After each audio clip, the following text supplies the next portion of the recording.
Okay, so I just want to really begin by welcoming everybody and thanking you all for coming to this webinar. This is going to be the first in a series over the next few weeks uh, of webinars brought to you by BH10 and DBH IDS. I see somebody having some issues with audio. If you're having issues with your computer audio, the phone numbers that we sent in the email, you can call from your phone and you should be able to get audio that way too. So if you're running into computer audio issues, you can try your phone as well. If anybody is continuing to have issues throughout this, we are going to be recording this and we will be posting this either to bh10.com, DBH's Learning Hub. We're still figuring that out, but we will let everybody know how this will be available to you. And I should also add, at the end of this, we will make the PowerPoint available to everybody. We will email it to everybody who is in attendance too. So you will have that. Don't feel like you need to be scribbling notes and trying to keep up in the meantime. So you're very welcome, everybody. Okay, cool. We're very excited about this. This obviously came out of all of the issues that are still kind of, I'm going to stop this video. All of the issues that are kind of still at play in the entire world right now. COVID-19 is affecting everything. We are being affected in ways that we're still figuring out, and frankly, it's impacting everybody in the entire world. And so what we wanted to do was bring you this webinar series to kind of try to give you some topics to consider, some things to do in the meantime, and just as a way of trying to help everybody kind of cope and heal and use this time effectively for what we do, and to kind of try to not forget the people that we take care of on a daily basis. So one of the first things that we decided to kind of address with this came out of a conversation after the liquor boards, or the liquor stores, were closed the other day. And we kind of realized at BH10 and DBH IDS, and having conversations, that there's a very specific set of people that is going to be affected by this that really isn't getting much attention at all. And so with that, we decided to create this webinar talking about alcohol dependence and alcohol withdrawal, and how folks who are dealing with that are going to be affected by the closures and by everything else that is happening. So without any further ado, let's get started. Where are we? Here we are. Okay. So what we're going to do to kind of get moving is we're going to look at the signs and symptoms of alcohol dependence, and we're going to talk about what withdrawal looks like. We're going to define what the risk factors of alcohol withdrawal are, and we're going to talk about resources and interventions for withdrawal, both within Philadelphia, and we'll touch on some things for the larger population, in case there's anybody here who is not in Philadelphia proper. Okay, so COVID-19 obviously is impacting everything. This is pretty much all that anybody is talking about at the moment, rightfully so. This is affecting us in ways that we really didn't anticipate anything possibly could. So what do we know so far about what the impact is? What do we know so far about how this is affecting us? Well, obviously there's some things that get talked about all the time. There's social isolation. There are that's brought about by just us not being at work, us kind of being on our own, working from home, and just not having the normal people in our lives to talk to that we always do. Anxiety, obviously brought on by everything that's happening. Depending on how much you watch the news, that can certainly provoke more anxiety.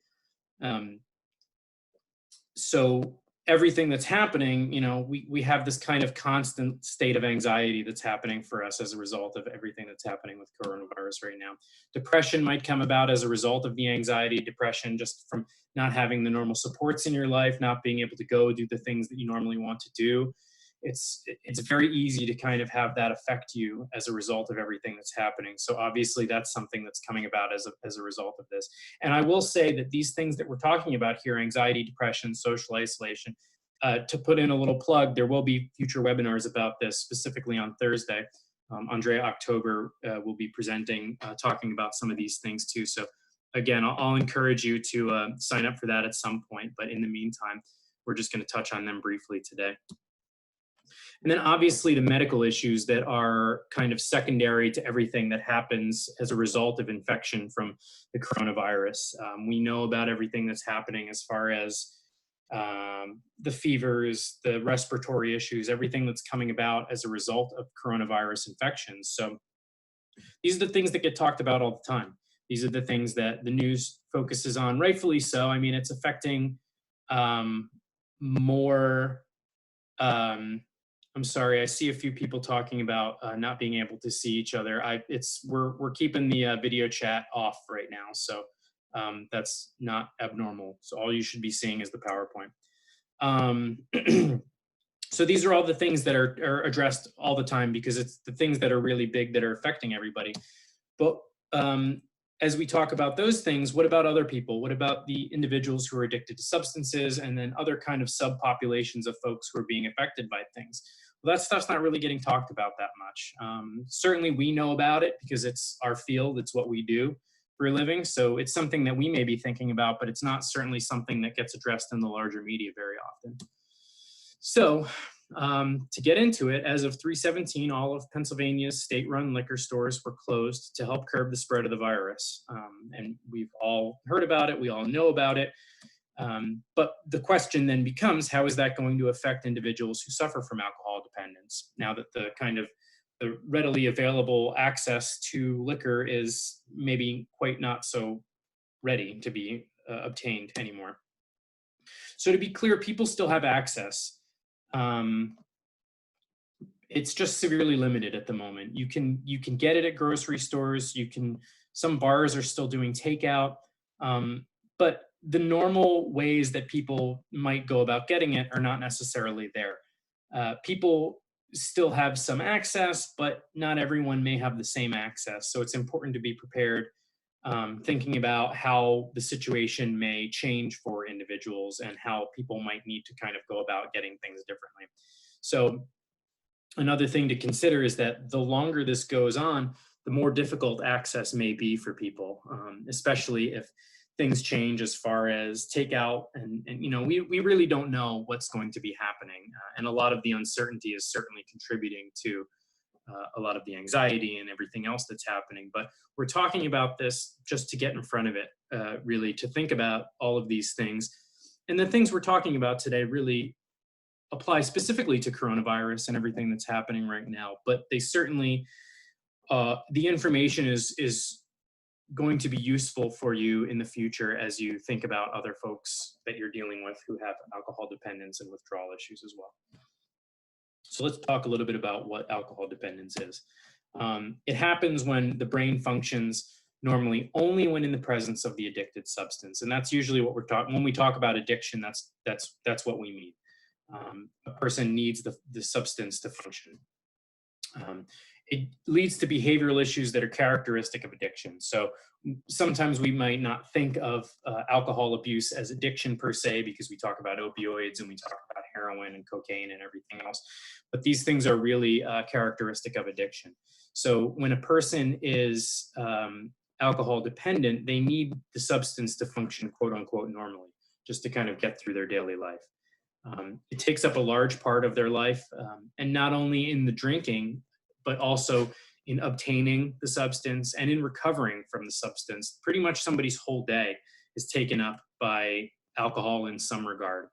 So, and then another important thing to think about when somebody's dependent is they really can't enjoy themselves unless they're drinking. So it's not just the normal social lubricant that a lot of us use it as. It really rises to a level of somebody not being able to really even exist in the world without using the substance, using the alcohol. So it's more than just using it to have a good time. It's really using it so you can have any time at all. So that's important to remember too when we talk about the difference between alcohol use and then dependence. Like anything else that we talk about when we're thinking of diagnosis, alcohol dependence can vary in severity. So there's mild, moderate, and severe, obviously. But when we're talking about these really serious issues, especially rising to the level of withdrawal, we're looking at the severe alcohol dependence cases in the world. So when we talk about that, kind of keep that in mind. And at the most serious level, when we're looking at really severe alcohol dependence, there's a physical dependence. A person's body is actually dependent on that substance. We'll talk a little bit more about the mechanism of that, but understand that when there's that physical dependence, it can then lead to alcohol withdrawal when it's at this really serious level. Again, we'll get into that a little bit more coming up. So what are some signs of dependence? What are some easy things that you can look for that might cue you into the fact that a person is dependent on alcohol? Well, a person's obviously going to be spending a lot of time worrying about where their next drink is coming from, especially now. This with the lack of normal access, if there's really not an availability as readily as before, a person's really going to be spending a lot of time thinking about this and maybe talking to people, and there may have been a little bit of a meltdown. There's a lot of changes. So this is going to really be one of the primary focuses for that person. Another sign of dependence is a strong difficulty in stopping once a person starts drinking. For somebody who's alcohol dependent, there is no just I'll have one drink. A person may say that they're going to have one drink. A person may swear that they're just going to have one. But a person who is truly alcohol dependent is not going to stop once they start with just one. So that's another thing that is a telltale sign of somebody who's alcohol dependent. And then another one that really is an easy one to identify is somebody that starts drinking as soon as they wake up. Some of this may just be a desire to get back to drinking, and some of it may be really an avoidance of the symptoms of withdrawal as well. So we'll talk a little bit about the mechanisms of withdrawal and what that looks like. But by continuing to drink, a person can stave off those symptoms of withdrawal. So if a person wakes up and immediately hits the bottle, that's a good indication that there's something seriously wrong. I mean, common sense would tell you that, but really it's raising to a level of serious alcohol dependence at that point. And then withdrawal, obviously, that's a clear sign of dependence. So, which brings us into alcohol withdrawal itself. What are we talking about when we talk about alcohol withdrawal? I'm going to give you a very brief primer on some of the neurochemistry of this. I am not, nor have I ever been, a neuroscientist, a biopsychologist, or anything like that. But I want to just really kind of talk about, generally speaking, what's happening inside a person's brain when they're going through withdrawal. If you're more interested in this in detail, I'm sure there's books and resources that you can really dive into this, but we're just going to really briefly touch on this. So we know that alcohol has a depressant effect on the brain, meaning that it slows everything down, it sedates. We often might think that alcohol has a stimulant effect, but that's not necessarily the case, even though we might be ripped and ready to go when we're drinking. That's really not what's happening in the brain. It is being sedated, it is being depressed.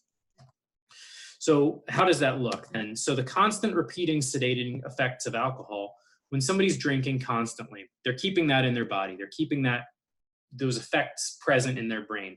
And that sedation is happening on a pretty constant basis, especially if somebody is alcohol dependent. It's pretty much always there, it's pretty much always present. So what the brain does to counteract that is starts kind of pumping up creation of some of their really strong neurochemicals like serotonin and norepinephrine to counteract the effect of those sedating effects of alcohol.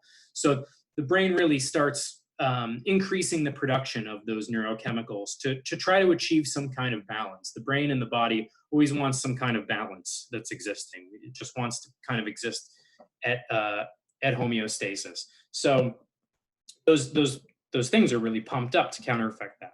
So what happens when the alcohol leaves, when those repeated sedating effects are gone? Well, what happens is that the serotonin and norepinephrine and those neurochemicals are still there at increased levels. So when a person's going through withdrawal, they're really experiencing those increased levels of serotonin and norepinephrine still in the brain that are trying to counteract these the alcohol that's not even there anymore. So the brain's kind of like just bouncing off the wall, like everything's kind of firing on all cylinders, and it's working against this substance that's not even there anymore. So when the alcohol is suddenly taken away, you can see how all of those neurochemicals are just working so hard for really nothing at that point. So that leads to a person experiencing withdrawal symptoms. So again, quick and dirty, that's pretty much what we're thinking of when we talk about alcohol withdrawal. Let's talk about who's at risk. Obviously, we talked a little bit about this already, but let's just quickly review some of the symptoms of alcohol use disorder, alcohol dependence, according to the DSM-5. So we see alcohol taken in larger amounts over time than was intended, repeated desire or unsuccessful attempts to cut down or control use. These are folks that will say that they are going to stop, they're going to drink less tonight. Not always the case, not really ever the case. So a great deal of time is spent trying to obtain, use, or recover from alcohol. Again, it's not only the drinking. Sometimes we think that it's just the drinking that's taking up all the time, but it's where can I get the alcohol? What's my stash look like? How much do I have left?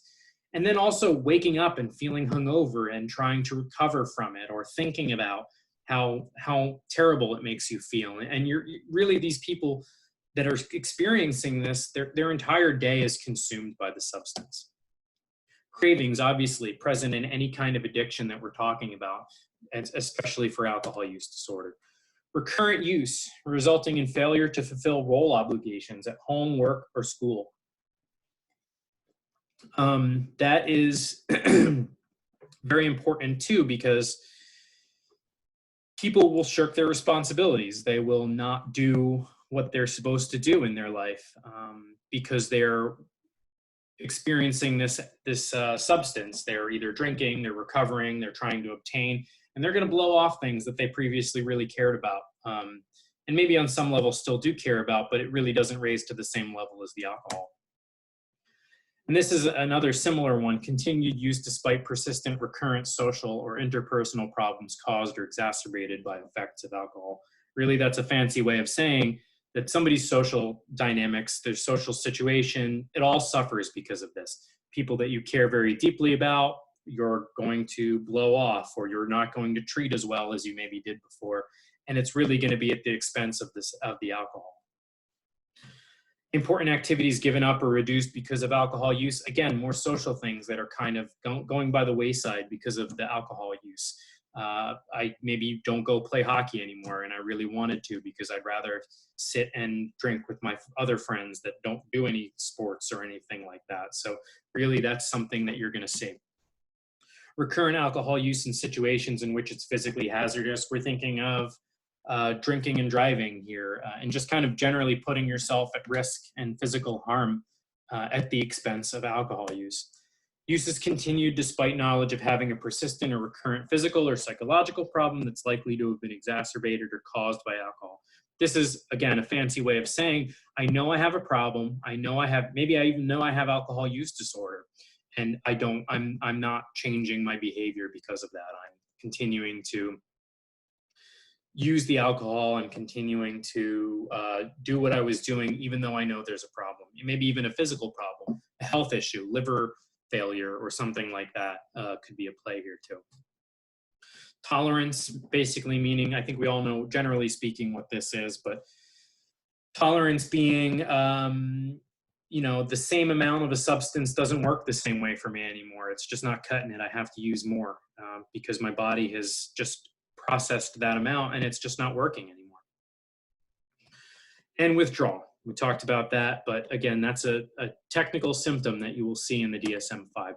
So to be clear, there's not a formal diagnosis for alcoholism. And we talk about alcoholism all the time, but that's not something that you're going to find necessarily, as a diagnosable thing. But clinicians generally think of this as severe alcohol use disorder. So that's the signifier. And then that's qualified as 6 or more of the symptoms that we just reviewed.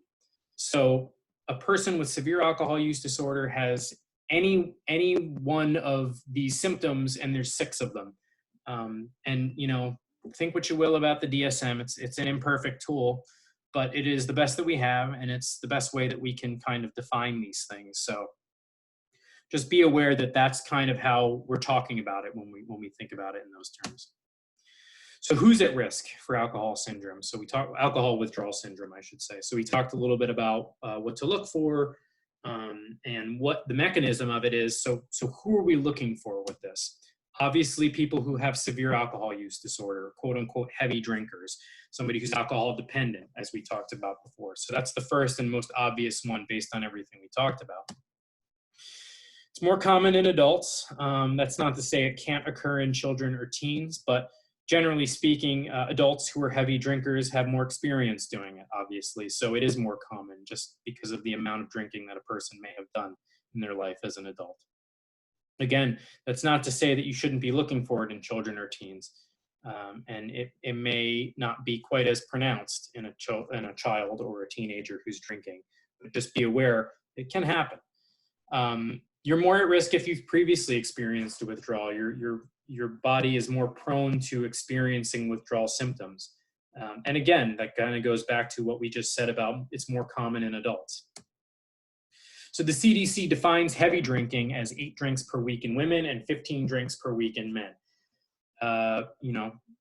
Personal habits aside, that's what is kind of defined by the CDC. And then this is kind of what the definition of a standard drink is. So you can just kind of see quickly the size of the drink, and this is common sense we're talking about here for the most part, but the size of the drink goes down as the alcohol content of the drink goes up. If anybody ever wondered if there was a definition of a standard drink, I'm here to tell you, yes, there is. There is somebody who defined what that is so that we can think about this in standard terms. So that's what we're talking about here. So what do you look for? What are some things that you can look for people who are experiencing alcohol withdrawal? First symptom that you're generally going to see is tremors. Usually begins within 5 to 10 hours after the last drink. It's typically going to peak between 24 to 48 hours. So you're going to see it at its most severe between those times after the last drink that's had by a person.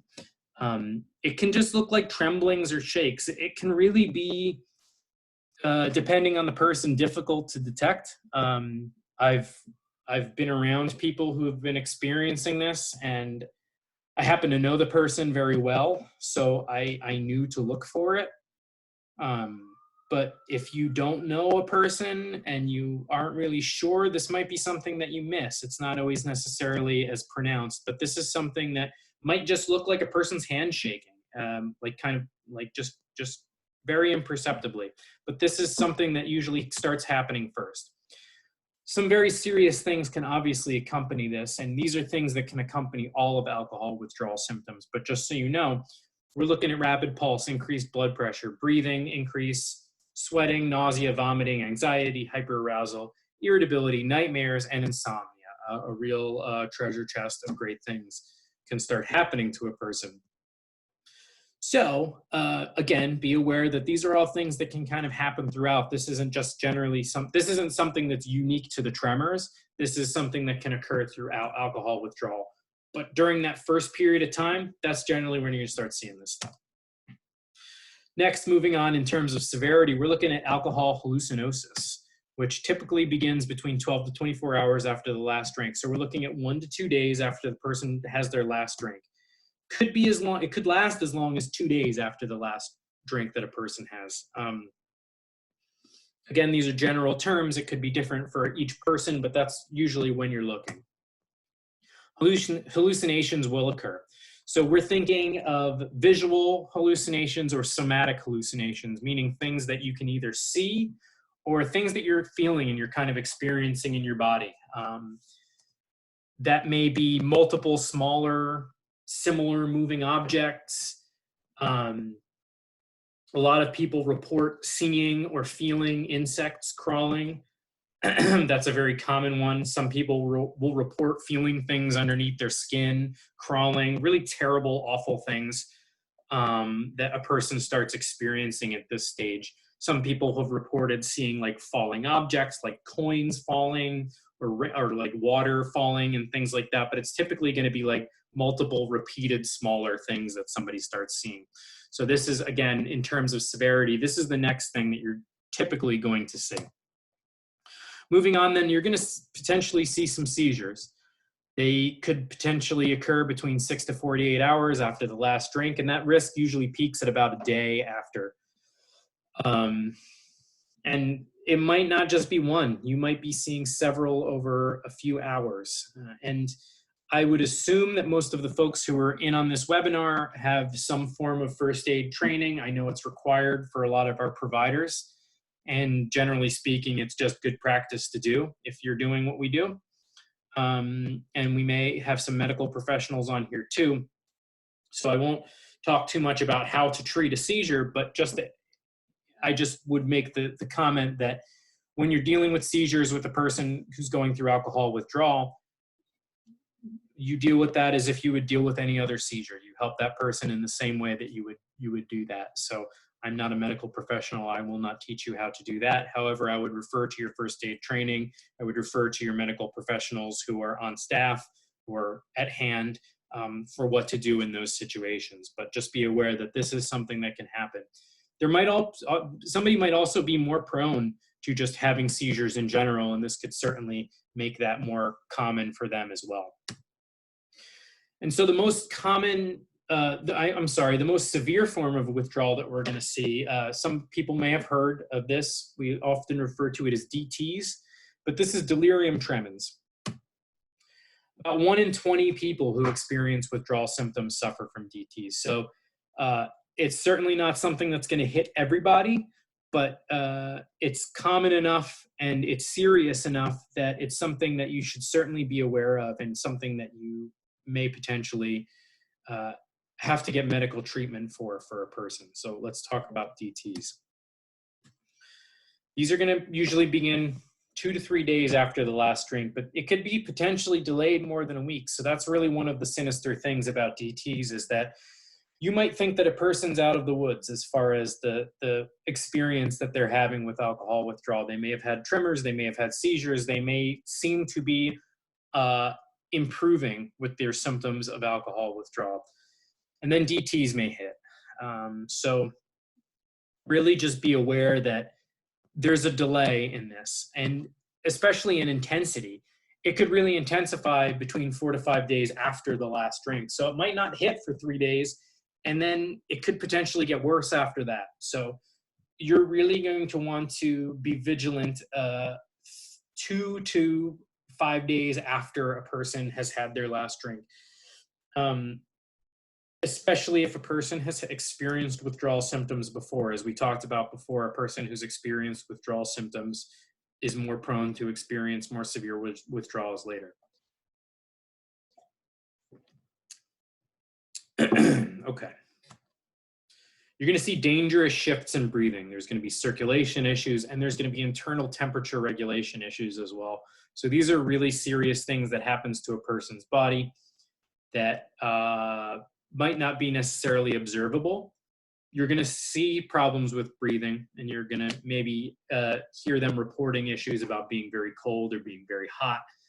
And not for nothing, what we know about coronavirus puts people who are experiencing breathing issues at risk. So you can see how there's some overlap here potentially in making folks who are experiencing alcohol withdrawal more prone to getting really serious health complications from coronavirus should they become infected. So be aware of that. This does put people at an increase. It may potentially put people at an increased risk for that. You're going to see some heart racing, a dramatic increase in blood pressure, and there really could be dangerous levels of dehydration here. We know that just in recovering, we've all had probably bad hangovers where all we need is a bottle of Gatorade and we're good. This is beyond that. This is something that people are like dangerously dehydrated, and when they get medical treatment for it, there's usually an IV drip that's in play. So the heart racing, the increase in blood pressure, all that stuff is very serious. The circulatory stuff is very serious. It can temporarily reduce the amount of blood flow to the brain as well, which I certainly hope I don't need to tell you is about as severe as it gets, because then you're looking at potentially complications like strokes and any other kind of issue that might arise from somebody having a decreased amount of blood going to their brain. And some of the things that you really might see with this are confusion, disorientation, loss of consciousness, nervous, angry behavior. There might be irrational beliefs or like delusions, sweats, sleep disturbances, and then more hallucinations here as well. So some of these things, you might not be sure if it's DTs or if it's just kind of somebody being annoyed at not being able to drink anymore. I can tell you that all of these things are really complicated by all of the other physical things. So it's not any one of these things that will be apparent to you. It's a combination of these things. So when you're thinking about if a person is going through DTs, you're really going to want to start looking at if there's multiple of these symptoms happening at the same time. Okay, so we talked about all the terrible things that alcohol withdrawal can do to a person. Let's talk about what we can do. I know not everybody in here is a medical professional, myself included. Some of us have more experience working with substance use than others. Some people have a stronger mental health background than their substance use background. But let's talk a little bit about, generally speaking, what are the resources that we can think about. Number one, for serious physical symptoms, like all the things that we just talked about, like circulatory issues and everything else, stabilization is your first priority. So you want to take that person to the hospital. You want to get that person to medical care, especially for DTs. And like I said, the secondary circulatory issues. If a person's having heart issues, if a person's having internal temperature regulation issues, breathing issues, all of those things are a good cue for you. Get them to a medical professional who knows a heck of a lot more about how to help this person than you do. Don't want to speak for everybody, but at least who knows more about it than I do, I'll say. But given everything that we're dealing with in the world right now, what are some other options, given the fact that there may potentially be some limitations as far as our hospitals, as far as our medical care is concerned? Unfortunately, we're looking at potentially some shortages, some really short-staffed hospitals, a lack of resources. From what I can tell right now, everything is okay, but people are really anticipating that in the next week or two, we're going to start stretching our nation's resources very tightly, hoping we can avoid that. But let's think proactively about if somebody's dealing with alcohol withdrawal symptoms, what can we do proactively to kind of try to think about that? For folks who are on the webinar who are in Philadelphia, DBHIDS is your one-stop shop. You can go to the website. I have linked specifically addiction services, but if you go to dbhids.org, you can find the phone number. You can find a whole list of other resources as well. And again, I know you can't click on these right now, but we will provide the PowerPoint for everybody. So you can go in after this is done and just kind of click on it if you want. But if you want to just copy that down too, that's cool. Just want to let everybody know. For folks who are CBH members, CBH Member Services is still working. They are still there. Some of them are telecommuting, but they're working very, very hard right now to make sure that folks are still receiving the care that they need. And they're doing a great job of it from what I understand. So if somebody needs any guidance, Member Services is a good place to start. I'm not listing every possible resource for you in the city of Philadelphia and beyond, but I'm giving you places that you can start and some people who really can give you information about it and have a broader knowledge of it than I do. But these are the places that you should go to try to find more information. And for people who are uninsured, BHSI is a good place to start. So this is for folks who need substance use and addiction services and may not be insured. So you can give them a call or you can visit their website for more information, and they can give you some good ideas for places to start, and they can give you some guidance for that. I want to be very clear that now is the time to start thinking about these things. In this time of crisis and everything else that's happening, it may feel like we don't have a lot of control over things. But this is a good thing for us to try to think proactively about. If you are working, I know there's some people that are still working in their programs, outpatient, in case management, everything else. You guys are all doing wonderful work, and I can't tell you how much I appreciate everything that you're doing right now in the midst of everything that's happening. We need to try to start thinking proactively about if this type of thing is going to affect people. So start thinking now. You know the people that you're probably going to deal with that have these things. A lot of you already know your caseloads very well. You know who might be more prone to experiencing this thing. Even if this is if we're talking about this, I don't know, maybe we have people on here who are thinking about this in terms of people who are family members or loved ones or friends or anything like that. These are all things that we can think about too. Really quickly, I just pulled up the chat.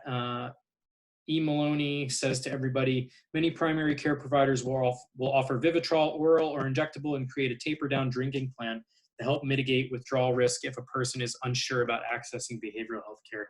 It's a great tip. Thank you very much. So beyond what we just talked about here, would encourage everybody, primary cares are a good place to start. And again, just because we're looking at a very tight, potentially resources are very tight right now for a lot of doctors, still give them that call, still talk about things that you need care for. They're still there, they're still available. They might not have as much time as they used to. A lot of them didn't have much time before, but folks can still use primary care doctors as a starting point as well. So thank you very much for that. Beyond that, we're looking at SAMHSA as a very good resource. They have a ton of stuff.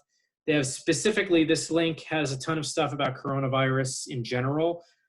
Again, we're going to have some more webinars about this topic, but go to SAMHSA's website, learn more about that. They have a ton of resources. SAMHSA in general is a treasure trove of information about things that you could possibly need. And then if there's anybody on the call who's outside of Philadelphia or the surrounding counties and might not have access to CBH or BHSI or even DBH-IDS, the federal government has a pretty good website called findtreatment.gov that you can check out, and you can break it down by where you are and what type of service you need, and they can really give you a listing, and there's phone numbers and addresses, and you can find more information, and that might be a good place to start. It's going to be a lot of research. There's going to be a lot of you trying to find what you need. The system, such as it is, can be difficult to navigate. My goal in doing this was to give you some good places to start. So that's what some of these resources are. Click, click, click. Here we are. Beyond that, it's so important for everybody to just stay informed. Again, when I send this out, there's some links here that you can check out. Information is changing daily, sometimes hourly. Governor Wolf is doing, I believe, daily press conferences on his Facebook. And then the state is doing a lot of stuff out of Harrisburg. There's a ton of new information coming across constantly. So keep yourself apprised of information. City of Philadelphia's Department of Public Health are really busting their butts right now to try to get information out and trying to make everybody really well informed. Pennsylvania Department of Health is available as well. CDC obviously will provide national information. And then Philadelphia offers text alerts. If you feel like being anxious all the time, I would encourage you to sign up for the text alerts. I myself have opted to not, because I need to consciously uncouple myself from this information from time to time, just for my own personal wellness. But if you are somebody who would like to get up to the minute information on that, that is a resource that's available for you as well. Beyond that, we are BH10. I am, as I mentioned at the beginning, a forensics training specialist for BH10. Primarily, a lot of my work is around courts and doing things. I interact with the prison system a bit too, but this is something that I was passionate about presenting to you. We are obviously not doing any trainings. I'll flip my video back on so I can see everybody can see me as I talk about this. We are obviously not presenting any in-person trainings right now. We are not quite sure when that's going to happen again.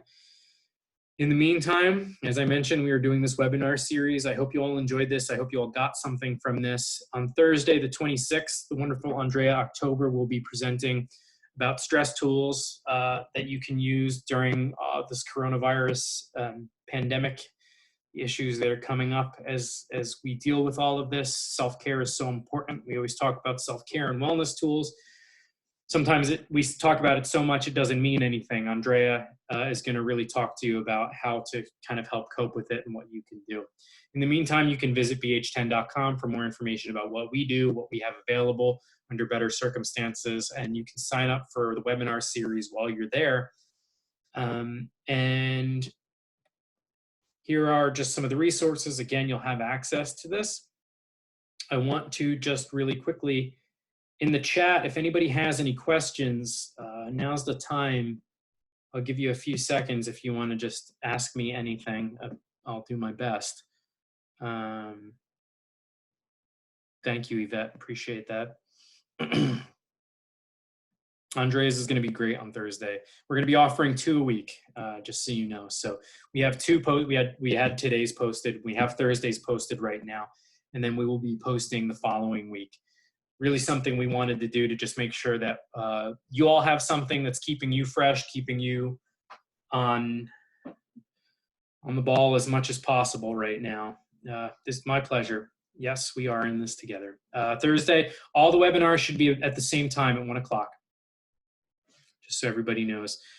We will not have certificates for this. We are not, right now, we're not set up to have these be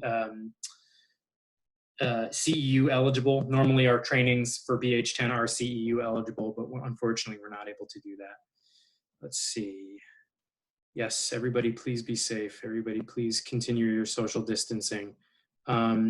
We haven't heard much about harm reduction approaches being discussed right now, but like I'd mentioned before, there are constantly new things being discussed. So that may be something that we can potentially look at for a future webinar. So thank you for that.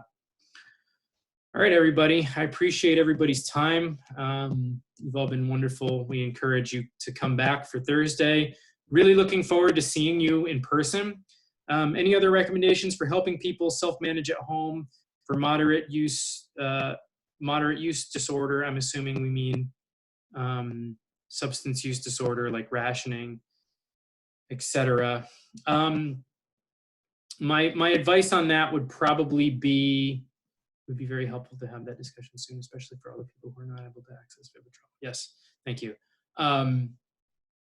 My advice generally would be, if you are with somebody who you suspect somebody, you know, we talk about this being affecting folks who have severe alcohol use disorder. There's a lot of gray area. If you suspect somebody is moderately using, if somebody's starting to ration, again, get in front of it now. Having that conversation with the person may not be easy. It's probably better to start thinking about it sooner rather than later. As far as planning for resources, if you suspect somebody may be rationing, maybe approaching the end of a ration, may potentially be thinking of putting themselves in harm's way by going out and trying to seek out alcohol. Get in front of it now. Get in front of it now and try to explore some resources, talk to some substance use professionals who are on the other end of those links that I provided to you before. I'm not quite certain how shelters and other places are addressing this at the moment. I know that places like Project Home are really trying to continue going about business as usual. They're trying to just make sure that their staff are taking care of themselves and really being mindful of health issues. But as far as I can tell, a lot of programs are still functioning as they were. So that's good news for us as far as treatment, for whatever that's worth. Yep, thank you for the feedback too. We will consider the harm reduction webinar as we plan future topics. So All right, everybody. Thank you so much. It really was a pleasure talking with everybody. It was something nice for me to do at the time, too. This really breaks up the work from home schedule. So thanks again for everybody's attendance. Thank you very much. Looking forward to having you all on future webinars as well. Have a good day. Be safe. Talk to you guys soon. Thanks. Bye.